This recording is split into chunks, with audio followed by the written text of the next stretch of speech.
Ibirapuera, São Paulo. Começa o jogo. Um médico, José Fuzeira, escreveu uma carta para Getúlio Vargas dizendo que a nossa mocidade estava em perigo. Arremesso de Norminha. Ser mulher nessa época era ser dona de casa. Servia o marido, tinha um filho, não, tinha 6, 7, 8 filhos. Heleninha, sexta de Heleninha. E o perigo da mocidade, que era um disparate que as mulheres se envolvessem em algumas práticas esportivas. Prometo promover o bem geral do Brasil, a integridade e a independência.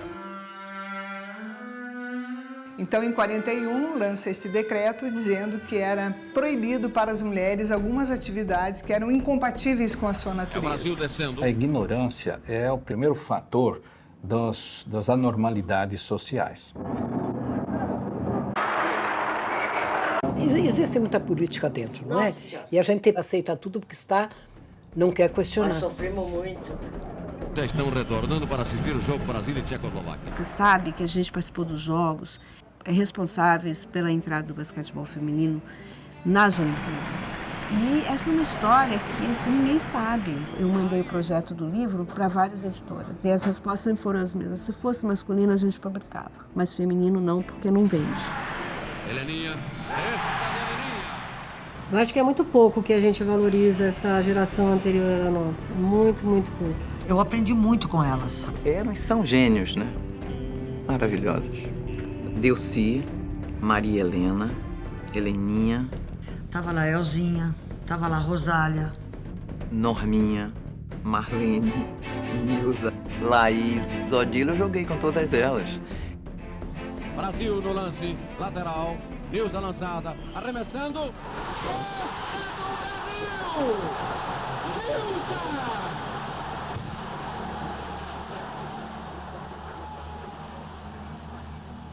Ser atleta no Brasil era um ato de coragem. A gente deu a vida pro basquete feminino. Jogávamos por amor, treinávamos por amor, sofríamos por amor.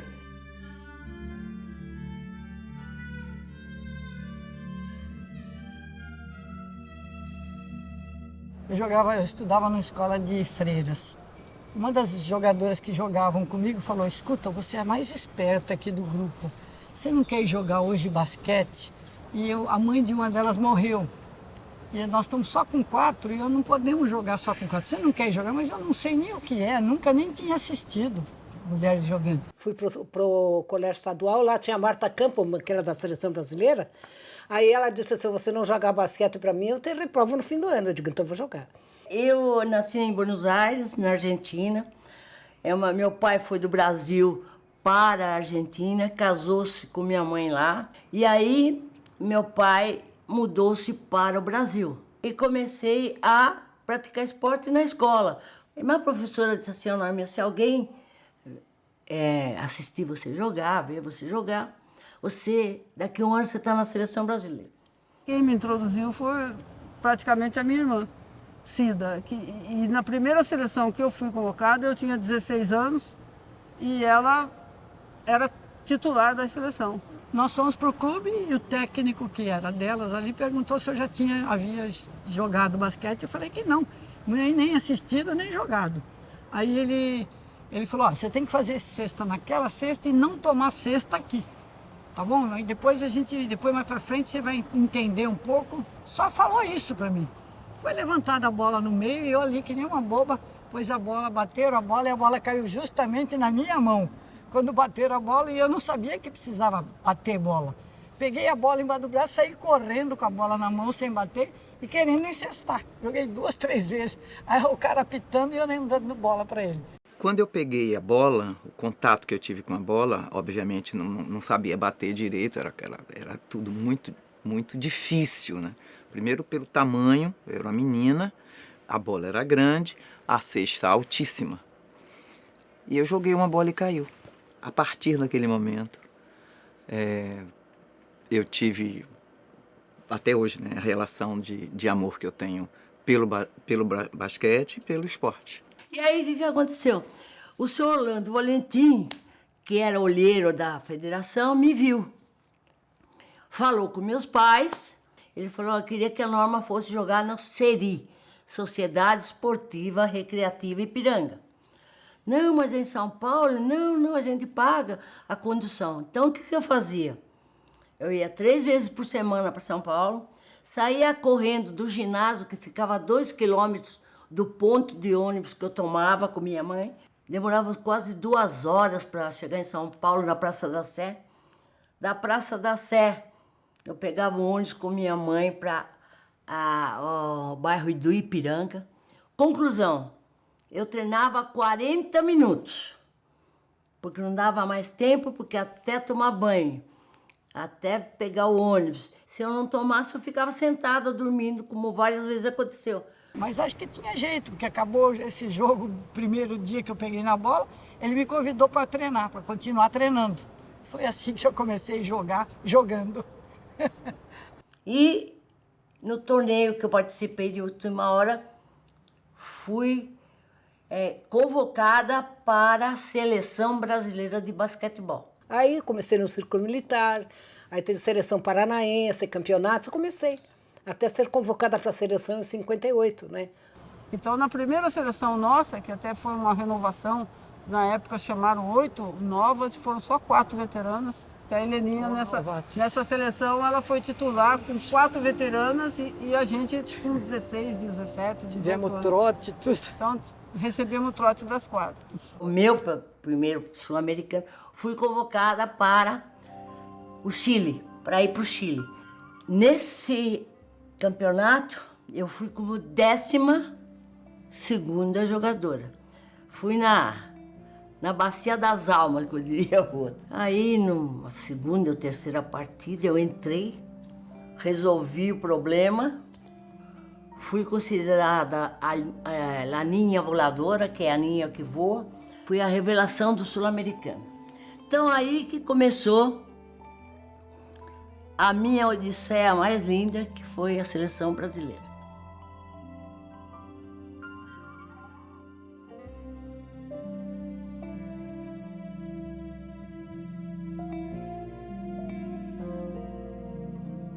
Quando eu mudei de Salvador para São Caetano, meu pai, ele ficou receoso e muitas vezes a gente teve altíssimas discussões sobre isso.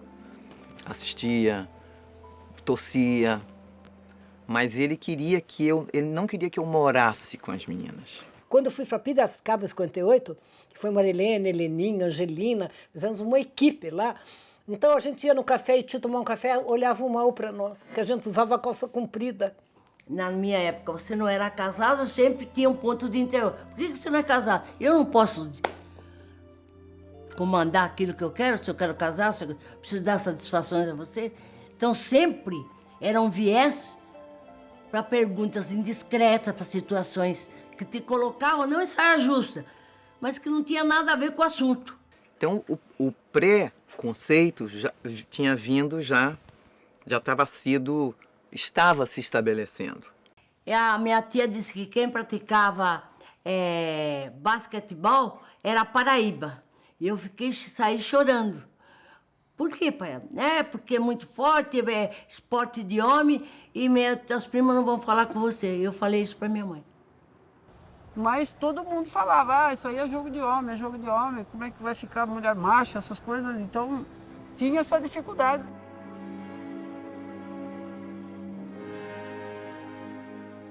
Quem que ia assistir os nossos jogos, Delca? Só os familiares. O familiar, o amigo, familiares, fulano, ciclano. Jogos abertos, os rapazes que achavam as pernas das meninas bonitas. Ficaram apaixonados por nós. Nós chegamos a fazer jogada de fundo. O masculino jogou a preliminar e o feminino no final. Mas a gente era mal vista assim nessa parte de esporte, entendeu? Tinha um lado que era mulher tentando fazer papel de homem, que era o preconceito. Então, todas essas mulheres aí, elas não são mulheres. E tem o outro lado, que era ver a mulher de shortinho. Eu tenho uma revista Mirante, que agora eu não vou encontrar. Então, eu tirei fotografia com maiô. Um maiô, com a sandalinha branca de lado, assim, de frente. Então, precisa ver o escândalo que foi, porque eu tirei fotografia de maiô, foi para uma revista. de um lado e de outro, preconceito e sexismo sempre andaram juntos com relação ao basquete. Na época, sendo esportista, eu sendo formada em educação física e tal, eu andava de agasalho e tênis, porque eu trabalhava o dia inteiro. Nossa, te olhavam assim, hoje você vê todo mundo falavam mal. Falavam mal. Nossa, ela só anda, olha só, agasalho. Nós dando aula, nós não podíamos, pra você ter uma ideia, num sol escaldante de São Caetano do Sul, nos anos 60. A gente dava aula lá no estádio. Nossa, né? aula. Ao ar livre. Eu parecia estivador. Parecia manguinha aqui, queimada daqui para cá, do pescoço para cá. Não podia usar short, não podia usar bermuda, não podia usar camiseta, só com manga. Então, era terrível o negócio. Não era fácil, não.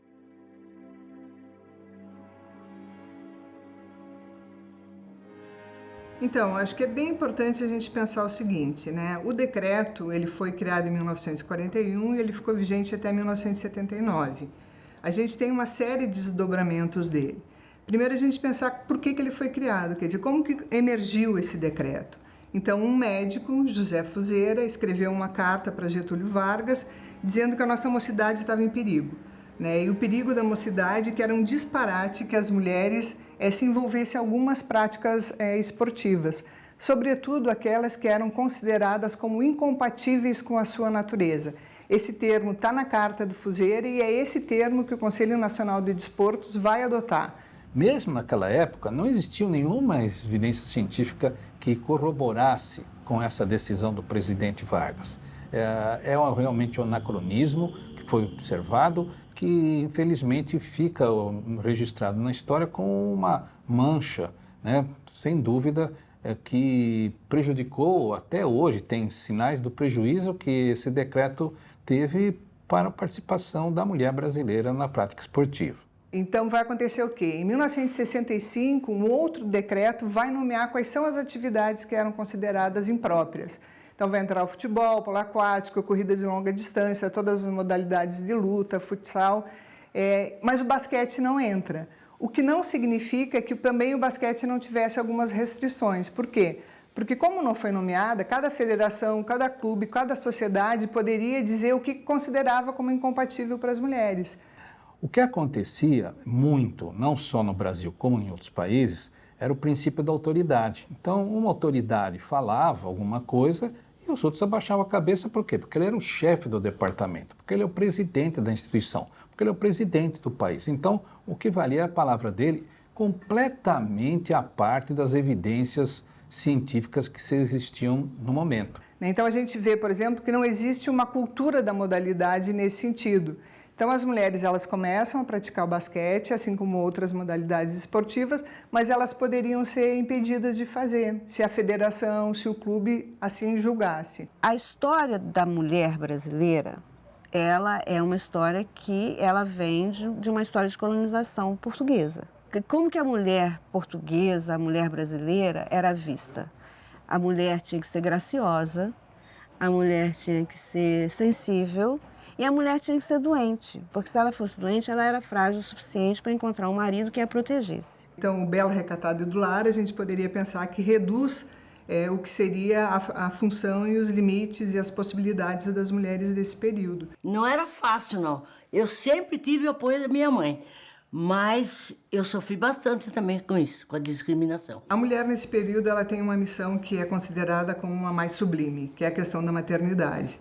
Então, a gente tem que pensar, sobretudo, que a mulher é a rainha do lar, né? Então, é um espaço que o espaço privado, o espaço doméstico é aquele que ela mais gestiona, digamos assim, e o espaço público é o espaço dos homens. E eram os maridos que mandavam. As mulheres estavam ali, né? Mas é os maridos que mandavam, né? Mas a gente consegue ver que isso está dentro de um contexto que é de desigualdade mesmo, de produção das mulheres como inferiores aos homens, não só do ponto de vista da sua fragilidade física, né, que era o discurso, mas sobretudo da sua constituição como mulheres, como cidadãs, como mulheres que fazem parte de uma nação.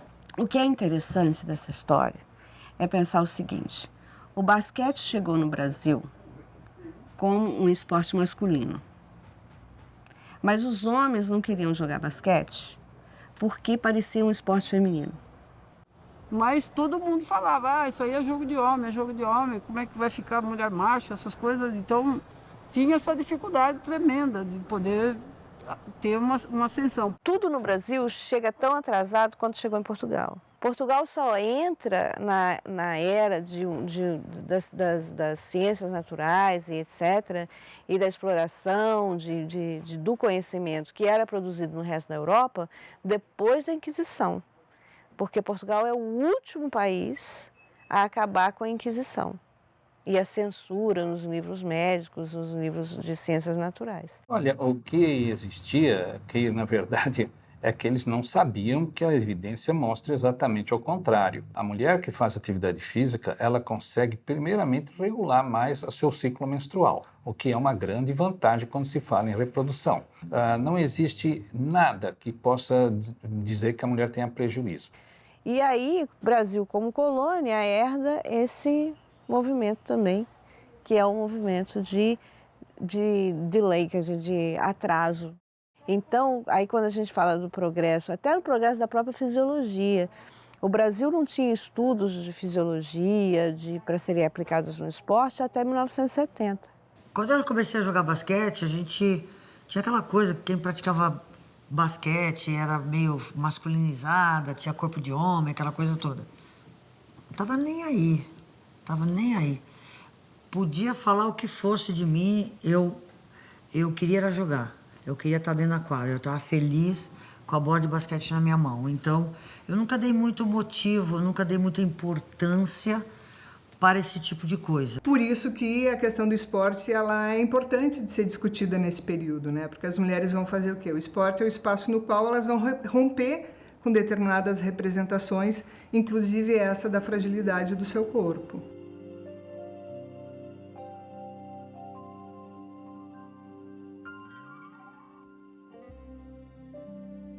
Quando eu comecei a entrevistar as jogadoras, a Norminha falou para mim, olha, você sabe que a gente participou dos jogos que foram os jogos responsáveis pela entrada do basquetebol feminino nas Olimpíadas. E eu não sabia disso. A Norminha falou, a Nilza falou, a Delcy tinha um diário desses jogos.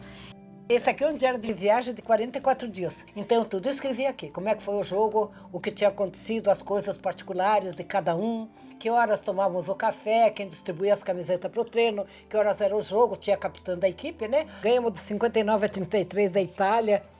Grossas, nossa senhora. Os juízes roubaram tanto, mas não adiantou. Que era São as únicas recordações que tem. Eu não tenho nada. Só ela que tem esse resumo. Eu documentei tudo, desde a nossa saída de Recife até a nossa volta para Portugal. Aqui tem o jogo que nós fizemos na Espanha, em Madrid, em Barcelona. E aqui conta, né, como foi o jogo, tem as contagens do jogo. Então eu escrevia tudo.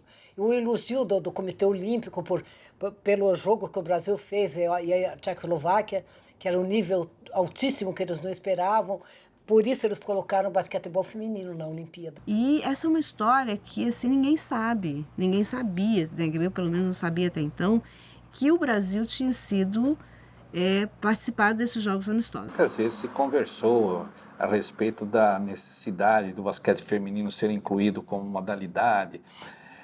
Infelizmente, naquela época, a força internacional que hoje se tem de comunicação era praticamente zero. Todo mundo lutava para que o basquetebol feminino tivesse nas Olimpíadas, né? Entrasse nas Olimpíadas, porque eles selecionavam.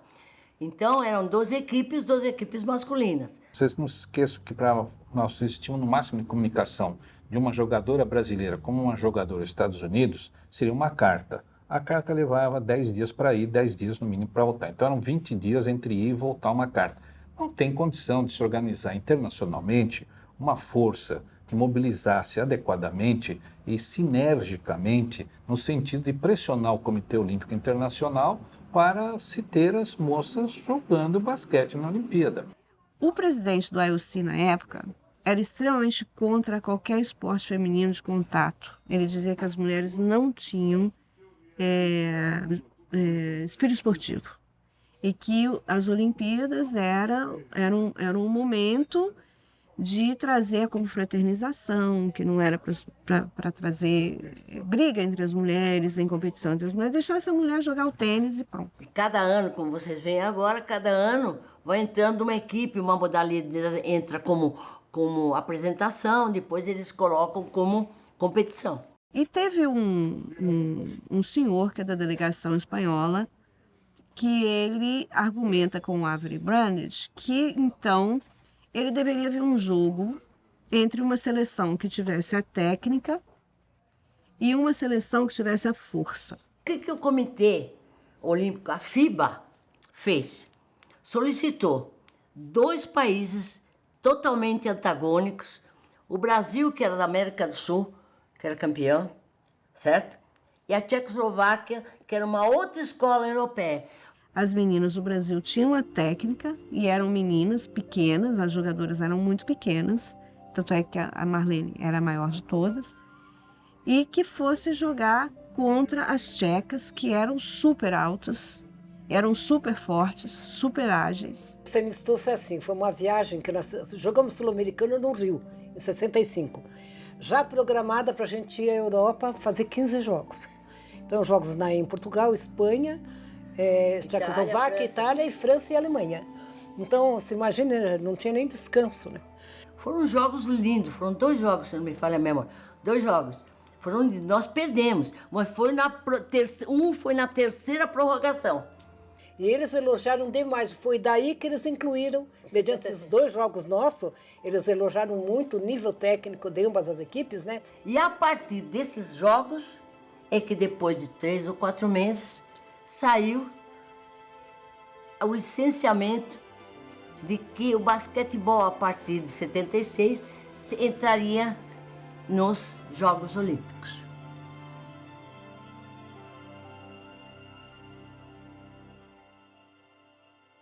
Isso foi a vitória daquela geração, né? A gente ficou super feliz de poder estar contribuindo para a entrada do basquete feminino.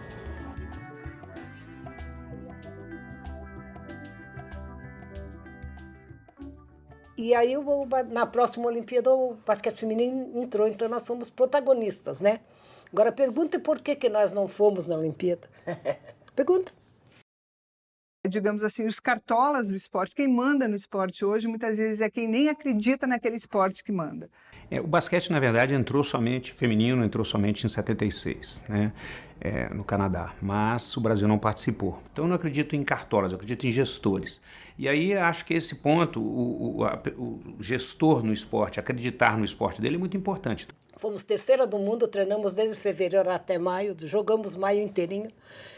E ficamos em 3º lugar. Os 2 primeiros estavam classificados para a Olimpíada, mas o 3º não. Tinha que ir num pré-olímpico em Turim, acho que na Itália. Então, se nós, que já estava classificado Tchecoslováquia, Estados Unidos, Rússia, coisa e tal, então, lógico que nós, indo num pré-olímpico, tiraríamos o 1º ou 2º lugar, sem dúvida. Levaram o voleibol, que foi 7º colocado no Brasil, o 3º colocado não levaram. Então, por isso, nós não participamos de uma Olimpíada. O papel do gestor é, sim, acreditar no esporte, acreditar na modalidade, seja feminino, seja masculino. É basquete, né? Se é basquete, por que não acreditar se é masculino ou se é feminino? O feminino tem uma história linda. Era uma sequência. Eu já tinha participado de sul-americanos, torneio de estrelas, clubes, jogos abertos e pan-americanos. Então, seria coroar com a Olimpíada. Não importava o resultado, e sim a participação do país. Mas nenhuma de nós chegou e disse, por que vocês não nos levaram? Nós nunca chegamos e enfrentamos ou questionamos a direção. Aí a gente pode pensar uma outra coisa, o quanto muitas vezes essas pessoas que fazem o esporte, elas são retalhadas, elas não são mais convocadas, elas não são chamadas na medida que elas protestam ou que elas contestam sobre essa estrutura, que é uma estrutura conservadora. Nessa época existia isso, né? Essa coisa do homem em si, né? Eles dirigiam, eles mandavam. A Elzinha foi questionar uma vez que fomos jogar, depois de um campeonato, fomos jogar contra o México e tudo, para ver se a gente tinha uma ajuda de custo para fazer umas compras, né? E a Elzinha foi interceder por nós, ficou mal vista, chamaram a atenção dela. E essas mulheres não tinham apoio nenhum. Começam a ter apoio quando começam a ganhar medalha. Na nossa época foi difícil porque não tinha dinheiro nem para viajar. Era uma equipe pobre. Eu, desde que comecei a jogar basquetebol, nós não tínhamos uma estrutura de nutricionista, fisiologista. No nosso tinha o técnico, o roupeiro, que era massagista, que era tudo que tinha direito, e o chefe da delegação. Quando tinha um médico não era da especialidade. Acho que a gente viveu a época do pai torcida, né? Eram os pais que patrocinavam todo o material, os tênis bamba da vida que a gente tinha que usar. E quando a gente foi para a seleção, que nós ganhamos o All-Star, foi, nossa, o máximo. Quantas e quantas vezes nós fomos treinar para a Sul-Americana, embaixo de arquibancada, que você sabe, do DEF, naquele pulgueiro. Tem que se falar a verdade, faltou foi jogos internacionais para a gente, até para o Mundial, faltou. Uma das coisas que a gente percebia muito que a vida delas esportiva dependia sempre de um mecenas, tá? Então, em cada cidade que elas jogavam, precisaria ter alguém que tivesse poder financeiro para manter essa equipe, para que pudesse dar casamento e trazer essas garotas para jogarem. Até uniforme nós tivemos que comprar, calção, camisa, tênis, cada um comprava o seu e dinheiro, então, muito menos, nem se via. Nem alimentação, nós fomos para os Jogos Abertos, até passagem para ir para os Jogos Abertos, nós também pagávamos do nosso bolso. Então foi uma dificuldade muito grande, mas isso nos tornou, acho que até mais fortes a superar todos esses obstáculos que apareceram.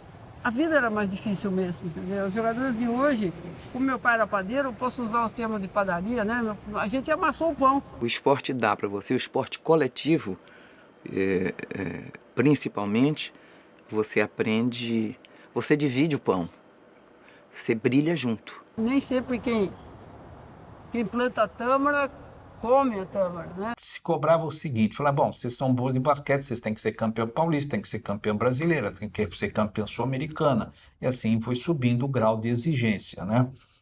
E claro que elas têm um limite, porque todo mundo tem um limite. As Olimpíadas até é o ápice da carreira, não é?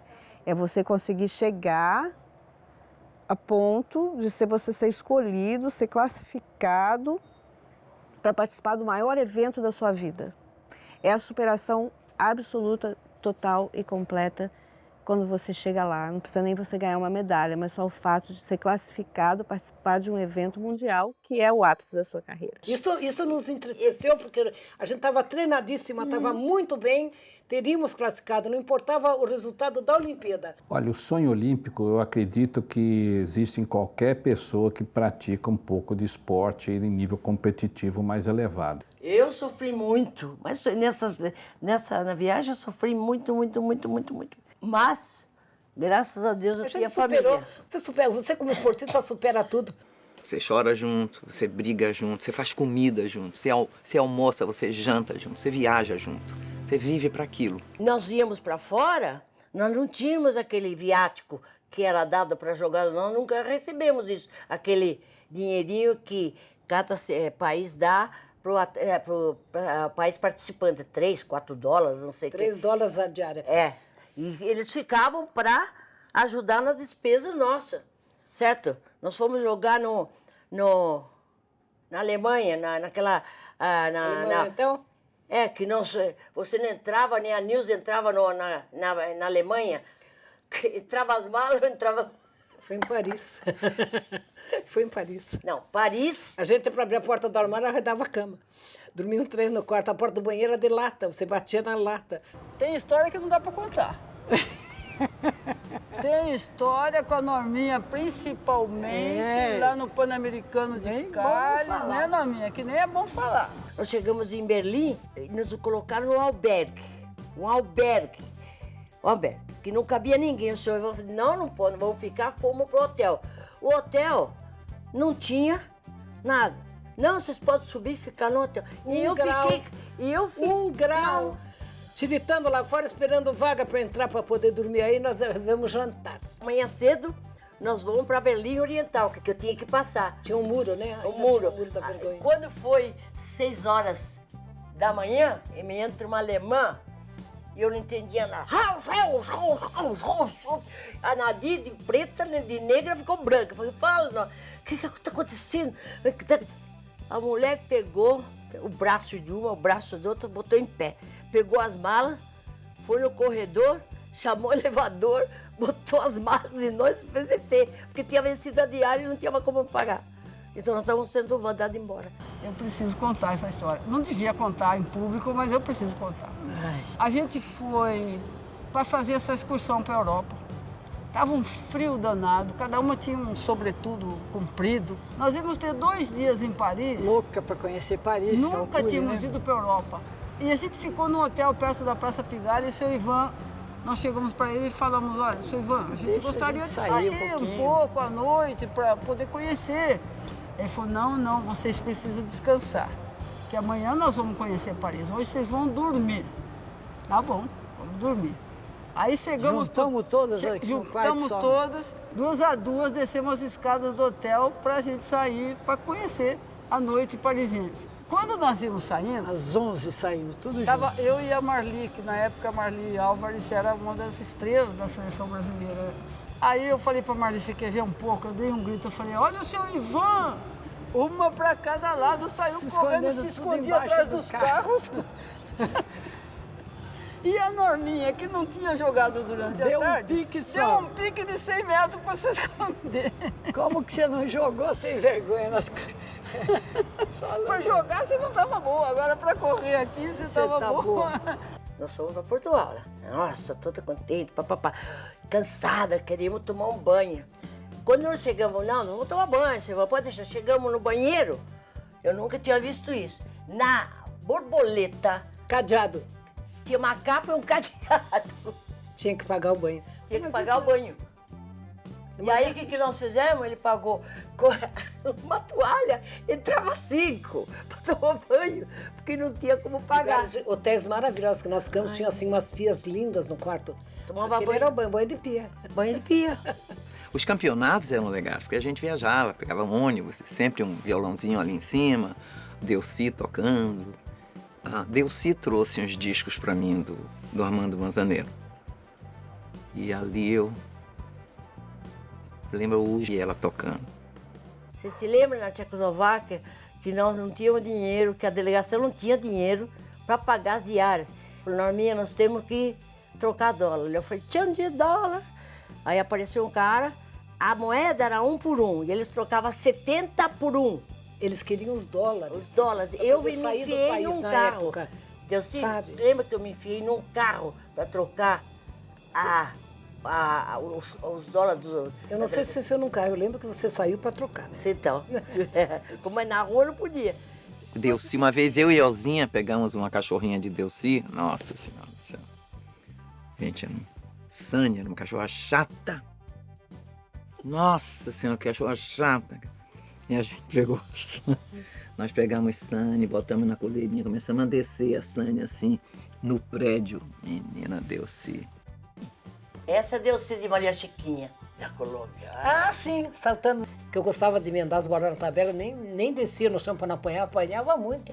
Eu saía do fundo bola apanhando, mas eu batia também, né? Nossa, essa era... Eu descia com meus cotovelinhos assim. Ela era simpática e tum. Simpática e tum. Delcy é muito forte, né? Delcy uma vez deu uma pancada assim nas costas. Eu acho que da Nadia, o externo foi para fora. Era muito forte, Delcy. Ele não se percebia os detalhes técnicos, ela era eu quase saí desmaiada no Campeonato Mundial.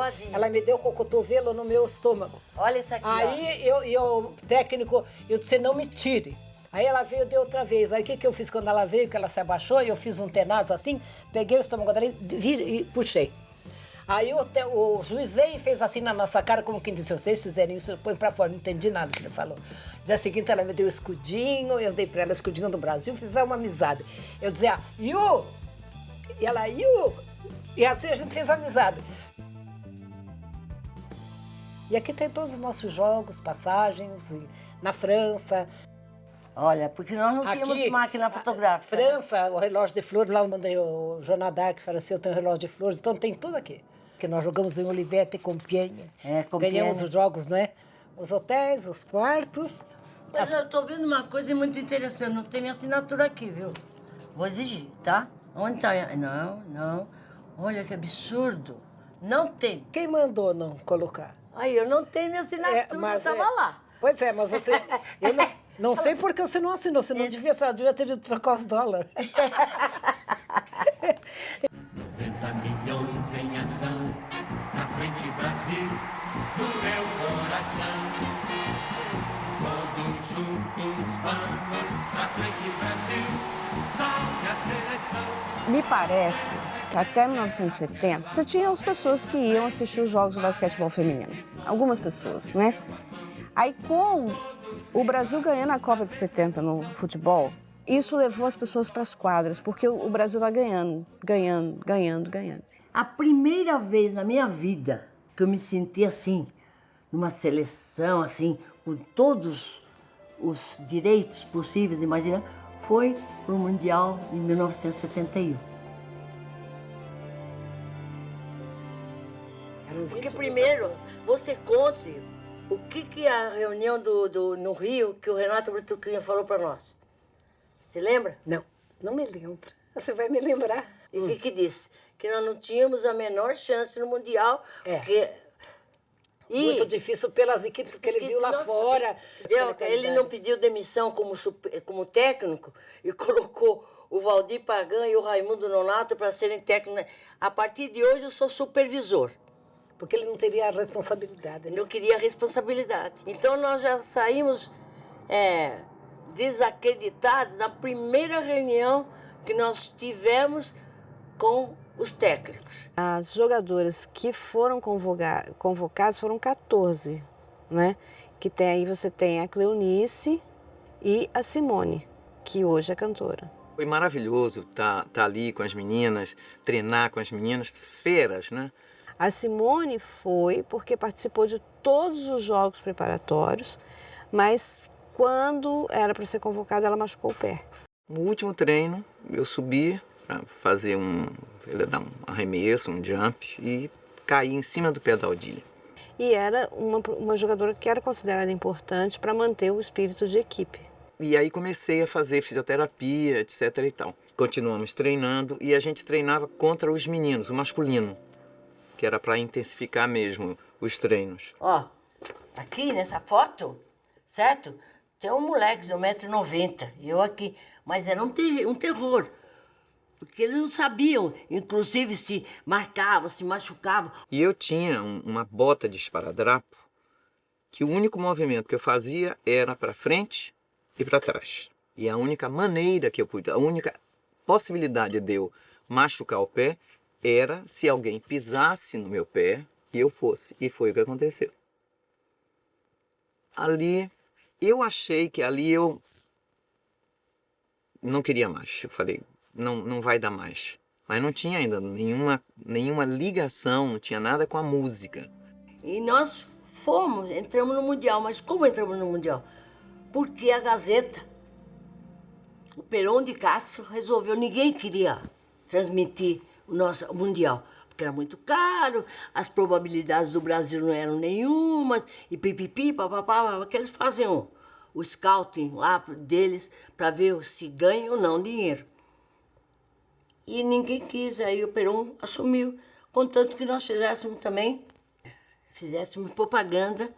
Eu não sei se era de casas populares do governo, eu sei que nós fizemos uma porção de propaganda sobre casas. Chegamos de ônibus, olhamos para o Ibirapuera, filas enormes na porta de entrada. Que isso, gente, uma falava para a outra, né? A gente nunca jogou com tanta torcida. Por Deus, sei lá, se foi por Deus ou por nós, o ônibus parou na porta longe do nosso vestiário. Nós tivemos que entrar, dar a volta no Ibirapuera para entrar no vestiário. Mas teve uma coisa muito importante. Tinha gente, porque a Gazeta deu takes, avisou, falou, aconteceu. Que vem aqui, e aí colocaram a seminova, todas as atletas altas. Quando a gente entrou, que viu aquele público, bandeiras brasileiras para todo lado, cantando para frente Brasil, 90 milhões de ação.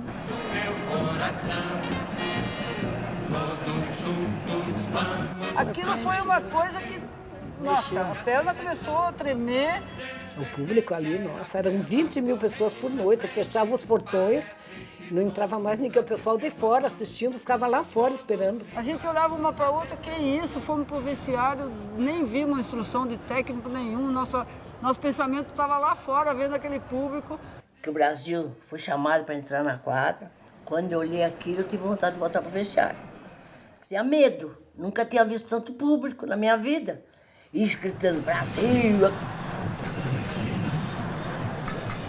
E entramos para jogar contra a França, o primeiro jogo brasileiro, tremendo, né, morrendo de nervoso de ver tanta gente, tanto público nos apoiando.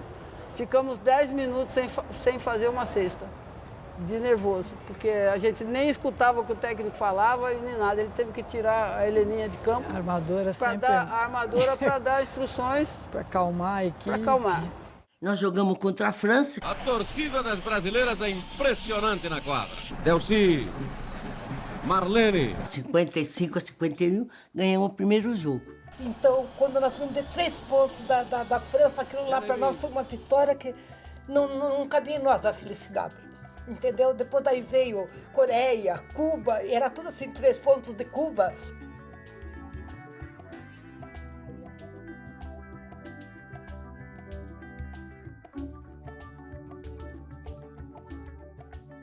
Isso lota, porque aí vem uma sequência de fatos. Brasil campeão de 70, aí as meninas ganhando todos os jogos e aí continua a torcida.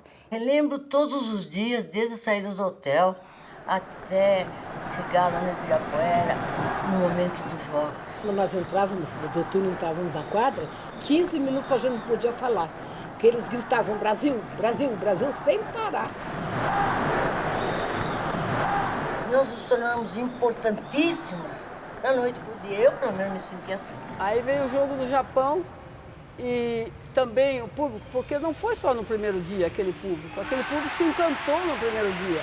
O Ibirapuera estava lotado todas as noites do campeonato. Aquilo era inédito. As jogadoras do Brasil e do Japão já estão preparadas, se dirigem ao centro da quadra para o início da partida. Heleninha, número 5, Nilza 8, Maria Helena 9, Norminha 10, Marlene 13, time do Brasil. Começa o jogo.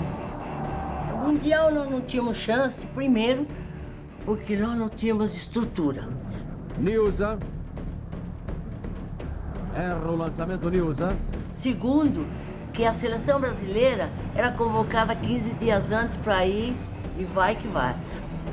O arremesso é feito e o Japão converte 15 a 12. Terceiro, que nós não tínhamos estatura. Takeo, Ranco. Japão 2 pontos mais, 22 Japão, 17 Brasil. Não tínhamos campeonato sul-americano forte. À direita, Nilza, arremessa. Brasil! E depois desse jogo com o Japão, que foi o jogo inteiro dificílimo. Perde Delcy o primeiro lance. Japão perde tempo, 73 para o Japão, 68 para o Brasil. A gente não podia perder, porque senão a gente perdia a chance de medalha. Enorme a expectativa aqui no Ibirapuera. Nilza dominou, Brasil. Atenção, Maria Helena.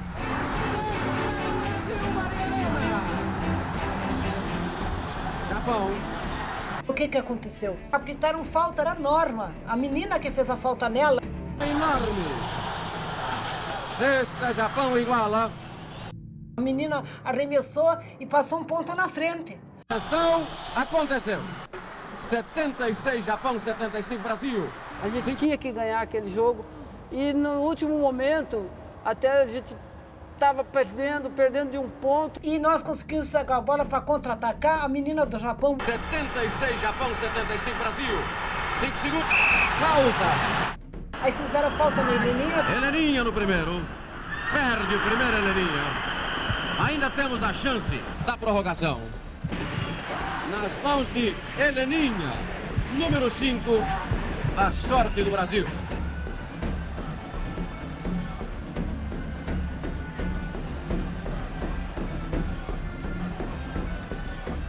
Heleninha, ela errou os 2 lances livres. Nilza subindo. No segundo, Maria Helena pegou o rebote, elas colocaram a bola fora no extremo lateral. A bola sai fora, faltam 2 segundos para jogar. No momento assim, eu conversei com a Nilza rapidamente, falei, eu vou te jogar, você vai para a cesta direto, que não dá tempo de mais nada. Brasil no lance, lateral, Nilza lançada, arremessando.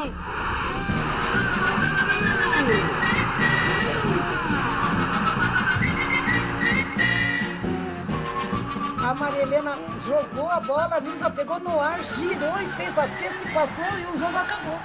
Aí ela emendou uma bola maravilhosa que subiu, caiu e acabou o jogo. Delírio no Ibirapuera! Mas não é para lança, é de arrepiar. Salve a seleção. Mas o que nós sentimos dentro de Ibirapuera foi uma coisa imensurável. Não tem qualificação, assim, emocional. Porque nós não tínhamos torcida. De repente tem 12 mil pessoas torcendo, chorando por você, pedindo para não perder o jogo, sabe? A garra, a fibra aumentava, é uma coisa natural. E como a gente diz, quanto a gente superou para esse momento, de ver essas pessoas aqui no Brasil nos aplaudindo, que a gente era até aquele momento desconhecido.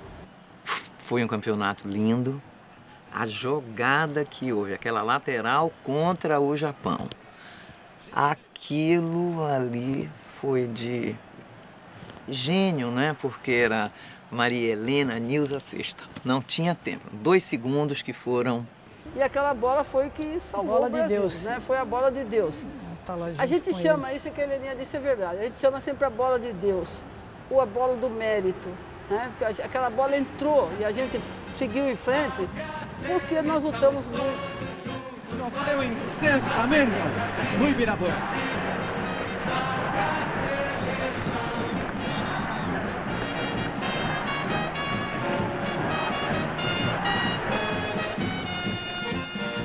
Perder da Rússia, não importa, a Rússia era superior. Enquanto estava o primeiro tempo, nós estávamos iguais. Entrou a Semenova, ela fez 33 pontos, foi a contagem. Semenova era uma coisa imensa, enorme. A gente não conhecia uma pessoa, e eu não conhecia uma mulher tão alta, tão grande. Odila dominou Uliana. Nós não tínhamos condições de fazer alguma coisa assim, melhor do que aquilo que nós fizemos mediante o trabalho que nós tivemos. E nós não podíamos brigar com a estatura e a técnica da Rússia. Recebemos a medalha como se fosse campeã, porque o público gritava como fôssemos nós, não foi a Rússia. A Rússia recebeu os louros, palmas, coisa e tal, Tchecoslováquia. Quando entrou o Brasil, pareceu o campeão mundial. E depois disso, o congraçamento. Foi lindo, eles tocaram música e todos dançaram, todas as delegações, as russas com as brasileiras, com os outros países, Canadá, todos daí vieram para o Ibirapuera e na quadra foi uma festa. E nós conseguimos a medalha de bronze em igualdade de vitórias e derrotas com a Tchecoslováquia. Para mim, representa, esse terceiro lugar representa um primeiro. Nós só caímos para terceiro por saldo de cestas. Então, se a gente pensar bem, nós somos vice-campeões do mundo. Mas guardamos com muito carinho, porque essa medalha de bronze valeu ouro. E o Mundial para nós foi maravilhoso pelo seguinte, nós começamos com uma responsabilidade muito grande, porque a gente estava no nosso país representando a nossa gente. É difícil. E quando nós jogamos, estavam todos os familiares de todos, o pessoal da faculdade veio assistir a gente, né? Então isso foi muito grande, muito lindo, muito maravilhoso. Então a gente sai do engrandecida, agradecida e contente, os familiares contentes, o público, as crianças felizes com aquilo que eles estavam assistindo, que foi para o Brasil inteiro assistir. Então acho que valeu a pena. Valeu a pena. Para mim foi isso, a emoção foi essa. Arremessando.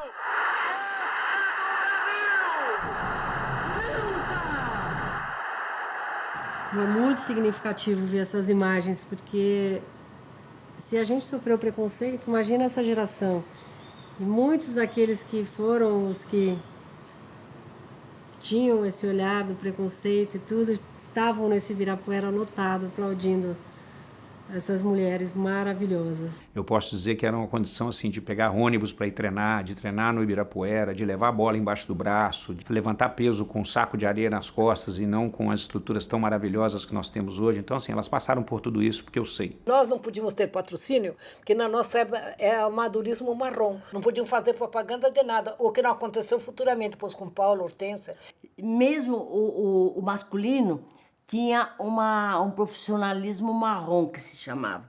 Eles ganhavam, mas ganhavam por baixo.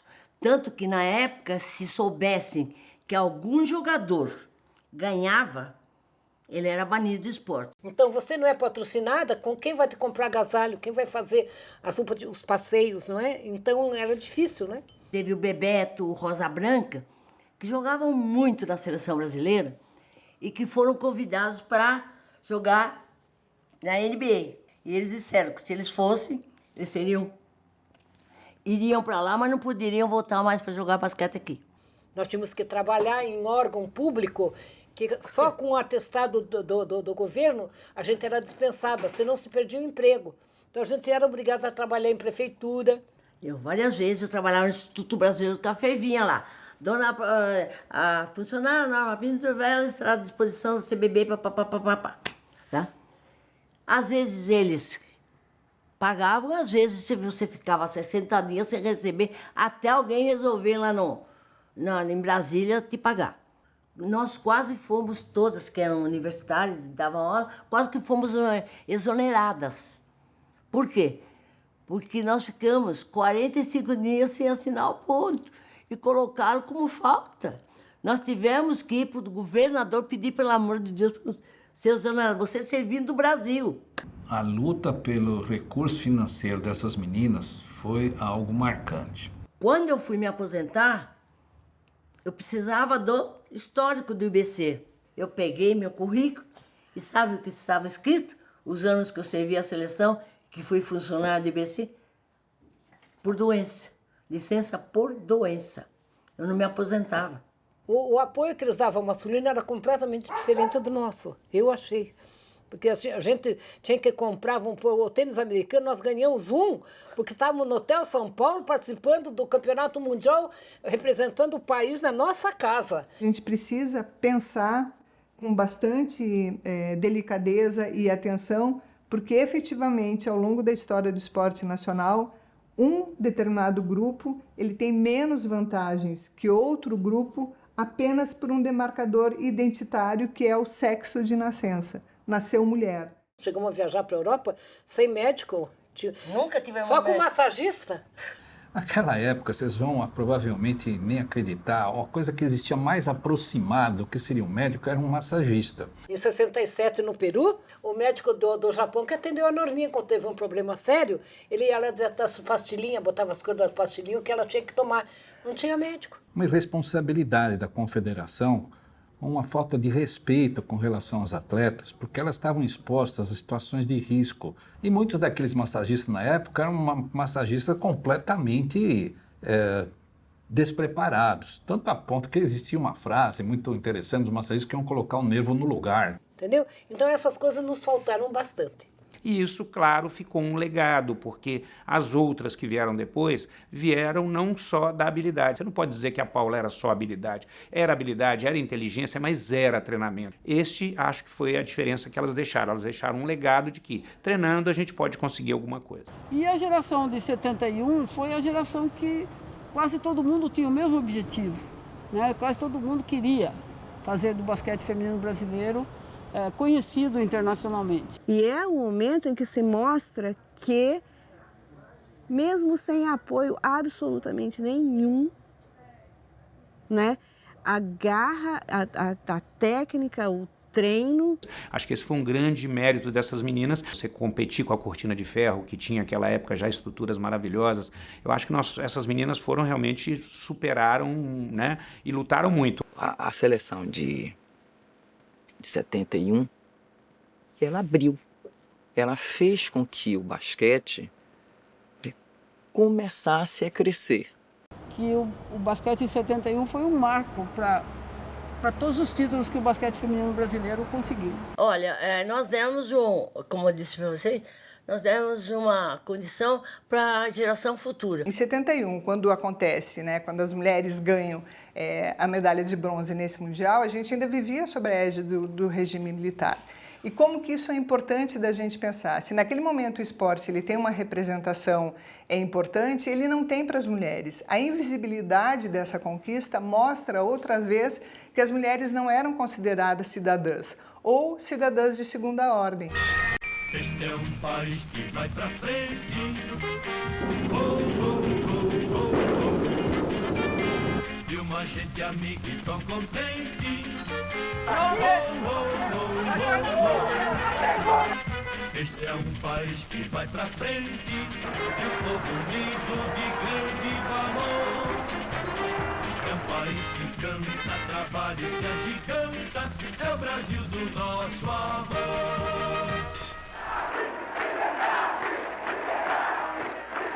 Então, o que a gente pode pensar nesse contexto? A representatividade que essa conquista teve e ela não é valorizada, né? Porque no governo militar, o esporte que é valorizado, sobretudo o futebol, né? E sobretudo os homens no esporte. Brasil, ame-o ou deixe-o. Era difícil, época da ditadura, era uma mão de obra. Eu não tinha nada a ver com isso, porque não, na minha concepção de adolescente, adulto, eu não sabia muito, sabia o que estava acontecendo, mas não chegava até a mim o impacto que a população tinha. Só sabia que acontecia coisas seríssimas, porque eu estudava na Federal e sempre tinha algum bochicho, alguma coisa errada. Então, virava e mexia, tinha polícia, tinha fuzil, tinha tiro, tinha tudo. Fomos homenageados pelo Emílio Garrastazu Médici. Ah, foi maravilha. Então conta. Um avião da FAB sem forro nenhum. Chegamos lá, esqueleto. Pegamos um ônibus no aeroporto. Esse ônibus. Furou pneu também. Pra gente chegar, era um ônibus daqueles bem horrível. Aí esquentava e parava. Sabe como é que foi? Aquela hora de almoço, ele veio, nos recebeu, saiu no jornal cumprimentando, nós era o uniforme da seleção.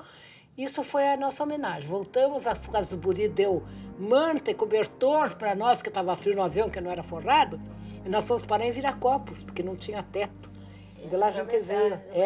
Então, e não o cobertor, as casas que deu para a gente pegar o avião da FAB. Então, o esporte sempre teve uma relação muito forte com a questão da ditadura, né? Se por um lado o esporte foi visto como um dos aspectos da cultura nacional para projetar o Brasil, por outro, ela pode ser vista também como um esporte que colaborou, uma prática, digamos assim, que colaborou sobremaneira com a questão dos governos militares. Que em 71 fomos para Cali e lá nós conseguimos a medalha de ouro do Pan-Americano de Cali. E estimulou muitas jogadoras, né, para aparecerem, gostarem do basquete. Eu aprendi muito com elas ali. Eu ia para a bandeja, a Norminha vinha me dava toco, tomava bola de mim. Eu tinha 14 para 15 anos e ela já era a melhor jogadora do Brasil, enfim. E eu só reconheci que fui muito importante para o Brasil quando as pessoas me disseram que eu era da equipe do século. Você acredita num negócio desse? Tem até a frase, né, no livro, quando as meninas ganham o Mundial da Norminha, né? Tão boa quanto Pelé, alguma coisa assim. E para você ter a ideia do respeito que eu tinha por elas, principalmente pela Norminha, eu chegava bem antes na quadra para treinar. Eu ficava fazendo arremesso antes. Então eu chegava, tinha um monte de bola, né? Mas eu pegava a bola mais nova. Quando ela chegava, eu dava a bola mais nova para ela. Mas você, entre tantas jogadoras que passaram em 100 anos, eu ser uma das 5, é uma enorme galhardia, né? Teve a Hortência, a Paula, a Janete, a Marlene e eu. Eu tive sorte que eu joguei no time dela. Então, ela foi um ícone, né? Eu observava demais, porque eu queria observar melhor. E ela era melhor. Aquele jump que ela tinha em cima da cabeça, eu queria fazer igual. Então, eu ia lá no treino e ficava imitando ela. Tivemos depois essa geração tão boa que a Marilena trabalhou como técnica. A gente foi campeã pan-americana como jogadora. E depois de 20 anos, em 91, a gente foi campeã pan-americana em Cuba como técnicas. O título mais importante, eu acho que a Olimpíada tem todo um glamour. O que mais lembram é o Pan-Americano em Cuba, por todo um contexto que envolveu um chefe de Estado. O que mais me marcou foi o campeão como assistente técnica da Maria Helena lá em Cuba, onde estava o comandante Fidel. Esse teve uma importância grande porque marcou na vida não só nossa, acho que todo brasileiro, quando conta com a gente, fala. O que a Maria Helena falou com o Fidel? Todo mundo pergunta, e posso contar a historinha aqui? Jogadoras perguntaram se poderiam assistir aquele jogo que era o segundo, que era Estados Unidos e Cuba. A Maria falou, não tem problema, vamos lá numa arquibancada, sentamos todas juntas lá para assistir o jogo. Quando daqui a pouco toca uma sirene lá, toca, e parou o jogo para o comandante Fidel entrar. Ficamos até, puxa, que coisa, como pode parar um jogo por causa de entrar um mandatário assim? Ele se atrasou, né? Ele se atrasou, deveria ter vindo antes, né? Tinha gente do nosso lado, eu nunca vi isso, chorava. E as jogadoras se inflamaram tanto com a permanência, com a presença dele, viraram o jogo e ganharam dos Estados Unidos. Então, até nós falamos, puxa, que força, que carismática que tem esse homem, né? E aí todo mundo estava assustado se ele ia no jogo no outro dia. Eu falei para ele, a gente tem que neutralizar isso, porque isso pode deixar as meninas nervosas, né? Aí nós lembramos que ele tinha sido jogador de beisebol. Eu falei, não, amanhã tem jogador final de beisebol. Nem sabia se era. Final do beisebol, ele vai assistir o beisebol, ele não vai para a quadra, para elas dormirem sossegado. E que a gente não tinha que se deixar levar por aquilo que estava acontecendo, porque ele entrava no ginásio, era uma comoção, era uma coisa... Mas no dia seguinte, quando estamos lá na quadra, no aquecimento, toca a trombeta. E aí estava todo mundo assustado, né? E ele vai para, em vez de ir para a tribuna, ele desceu e entrou lá na quadra. E o dirigente veio para mim, olha, o Fidel quer falar com a Paula e com a Hortência. Aí eu falei, mas elas já estão aquecendo. Ele falou, mas é o comandante, ele quer falar com ela. Aí a Maria Helena foi falar com ele. Aí ele perguntou para ela, você é a treinadora? Sim, eu quero falar com a Hortência e com a Paula. Falou, só desculpar, mas agora elas não podem, elas estão já em trabalho de aquecimento. As meninas tudo olhando lá, aquecendo e olhando para a Maria Helena. O que eu me lembro mais foi ela barrando ele de entrar na quadra antes do jogo começar, porque muito inteligente da parte dela, que aquilo ia tirar a nossa concentração do jogo.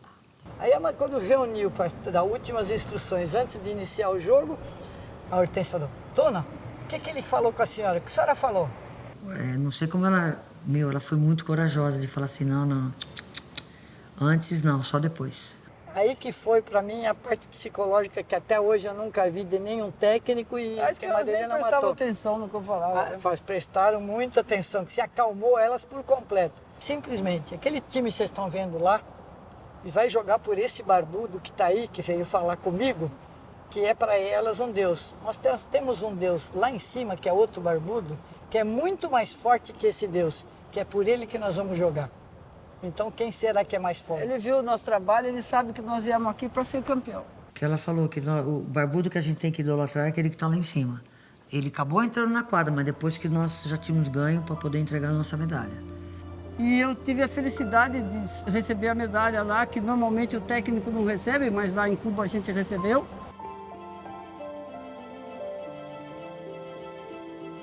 Para mim, acho que representou tudo que eu trabalhei para chegar ali. Eu lembrava muito do sacrifício que eu contei no começo, que os meus pais fizeram para pagar aqueles uniformes que eram pagos, passagem para mim poder jogar.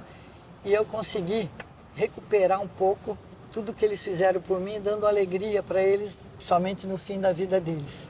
Então isso é uma emoção muito grande e a gente lembra da família, lembra dos amigos, aqueles que nos ajudaram a chegar ali, e lembra do sacrifício pessoal da gente que foi para conseguir aquela medalha, aquele troféu.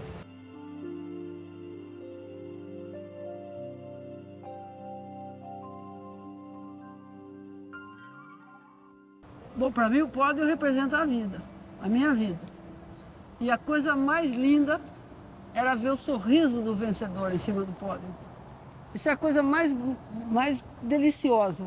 Quantas pessoas conseguem subir num pódio olímpico ou no pódio de um campeonato mundial, ver o hino do seu país sendo tocado, a bandeira do seu país sendo hasteada?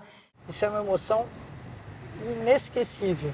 E eu, felizmente, já passei várias vezes por isso e eu acho que eu sou uma felizarda, sou abençoada por Deus. É a ausência total da sua vida. Então, ali é um misto das dores e as delícias mesmo, de tudo que aconteceu até você chegar ali, né? Quando você começa uma profissão, seja ela qual for, você tem 2 caminhos a seguir. Você ser o melhor ou você ser o mais ou menos. Qualquer escolha, você paga o preço. Eu escolhi o caminho de ser a melhor, independentemente se eu conseguir ser ou não. E para ser a melhor, não é fácil. É você usar seu corpo além do limite, né? Você usar sua mente além do limite.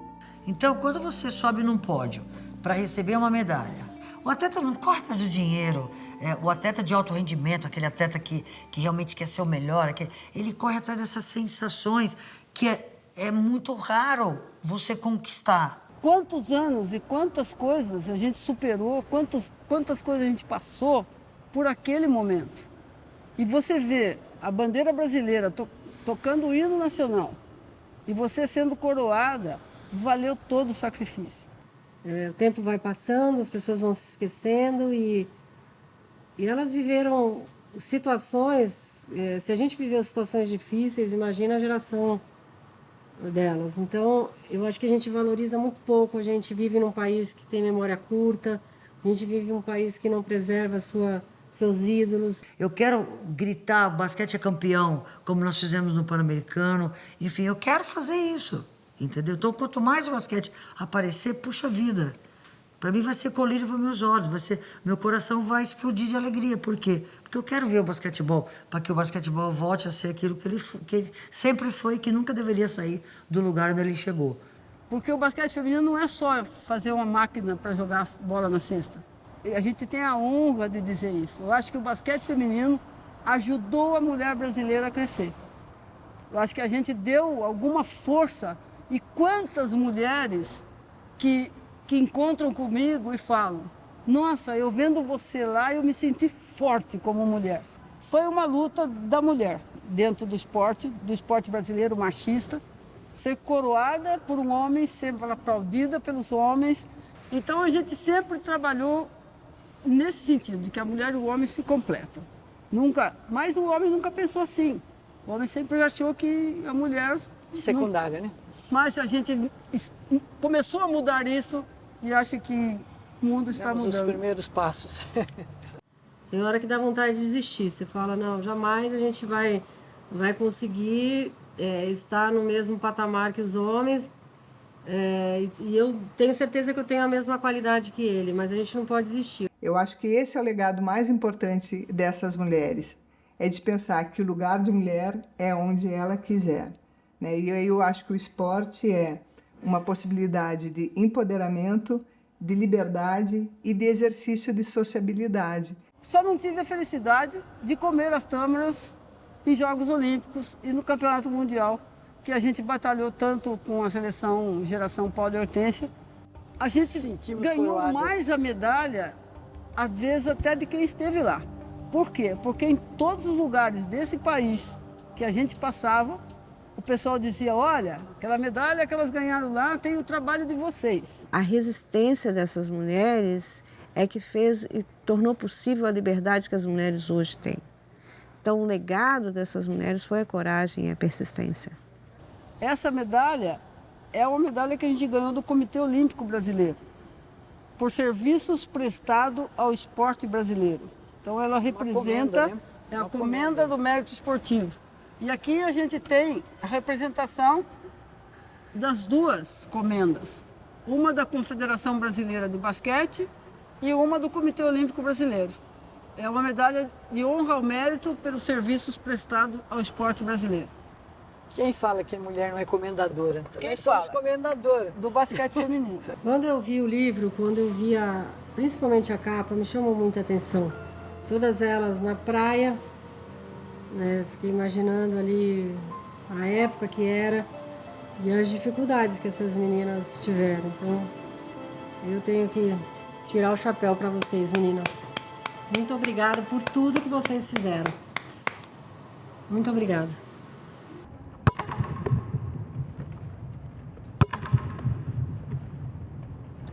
Sabe, gente, eu faria tudo de novo. 90 milhões em ação, pra frente Brasil, no meu coração. Todos juntos vamos pra frente Brasil, salve a seleção. De repente é aquela corrente pra frente, parece que todo o Brasil deu a mão. Todos ligados na mesma emoção, todos juntos vamos pra frente Brasil, Brasil, salve a seleção. Todos juntos vamos pra frente Brasil, Brasil, salve a seleção. Norminha, Delci, Maria Helena, Heleninha, Marlene, Nilza, Laís, Elzinha, Paula, Hortência, Janete, que venham todas. 90 milhões em ação, pra frente Brasil, do meu coração. Todos juntos vamos pra frente Brasil, salve a seleção. De repente é aquela corrente pra frente, parece que todo o Brasil deu a mão. Todos ligados na mesma emoção, tudo é um só coração. Todos juntos vamos pra frente Brasil, Brasil, salve a seleção. Todos juntos vamos pra frente Brasil, Brasil, salve a seleção. 90 milhões em ação, pra frente Brasil, do meu coração. Todos juntos vamos pra frente Brasil, salve a seleção. De repente é aquela corrente pra frente, parece que todo o Brasil deu a mão. Todos ligados na mesma emoção, tudo é um só coração. Todos juntos vamos pra frente Brasil, Brasil, salve a seleção. Todos juntos vamos pra frente Brasil, Brasil, salve a seleção.